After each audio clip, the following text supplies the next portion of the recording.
Como um dos maiores impérios da história antiga, conseguiu se manter no controle por mais de 200 anos? A resposta não está apenas no poder militar, está em uma administração brilhante e inovadora. Hoje, vamos mergulhar fundo na genialidade por trás do sucesso do Império Aquemênida. Quando Ciro, o Grande, fundou o Império, ele conquistou um vasto território com diversas culturas, línguas e tradições. A grande questão era como governar tudo isso de forma eficaz, sem rebeliões constantes. A solução foi um sistema que governantes posteriores, como Dário, o Grande, aperfeiçoariam, um sistema de satrapias. Imagine o Império Persa como um tabuleiro de xadrez gigante. Dário dividiu este tabuleiro em cerca de 20 grandes províncias, ou satrapias. Cada satrapia era governada por um governador chamado sátrapa. A palavra sátrapa significa literalmente protetor do reino.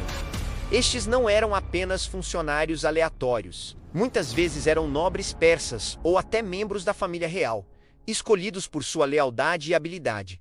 O trabalho do sátrapa era imenso. Eles eram o representante do rei em sua província. Eles coletavam impostos, mantinham a lei e a ordem, recrutavam tropas para o exército real e atuavam como o juiz supremo. De muitas maneiras, um sátrapa era como um mineirei por direito próprio. Esse nível de autonomia local foi uma virada de jogo. Permitia que os costumes locais e até mesmo as religiões continuassem, o que fazia com que os povos conquistados se sentissem respeitados e menos propensos a se revoltar. Contanto que os impostos fossem pagos e a paz fosse mantida, os sátrapas tinham muita liberdade. Mas espere, se você dá a alguém tanto poder, como impede que eles se tornem muito ambiciosos e tentem se separar do império? Os persas também tinham um sistema brilhante de freios e contrapesos para isso. Ao lado do sátrapa em cada província, havia um comandante militar que se reportava diretamente ao rei,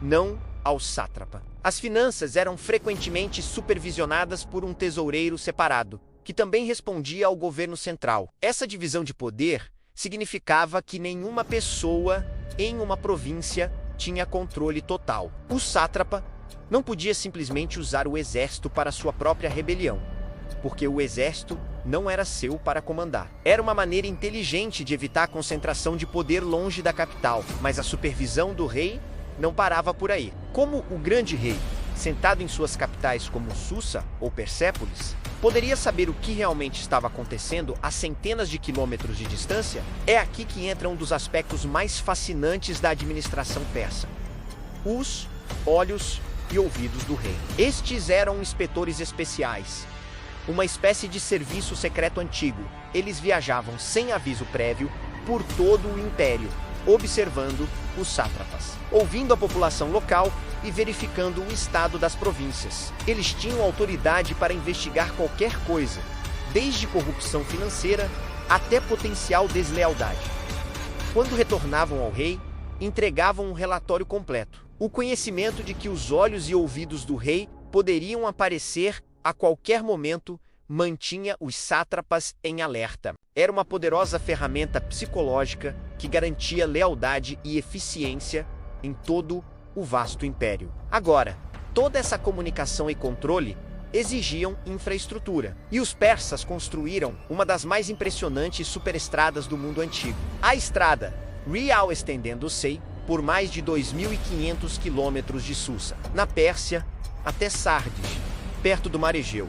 A estrada real era uma maravilha da engenharia. Não era apenas uma trilha de terra, era uma estrada bem conservada, com postos de troca a cada 25 a 30 quilômetros. Essas estações eram abastecidas com cavalos frescos e suprimentos para os mensageiros reais. Um mensageiro podia cavalgar em alta velocidade até a próxima estação, pegar um cavalo novo e continuar. Usando este sistema de revezamento, uma mensagem de uma ponta a outra do império poderia ser entregue em cerca de 7 a 9 dias. Para colocar isso em perspectiva, um viajante normal a pé levaria cerca de 3 meses para cobrir a mesma distância. O historiador grego Heródoto ficou tão impressionado que escreveu: nem neve, nem chuva, nem calor, nem a escuridão da noite impedem esses mensageiros de completarem rapidamente suas rondas designadas.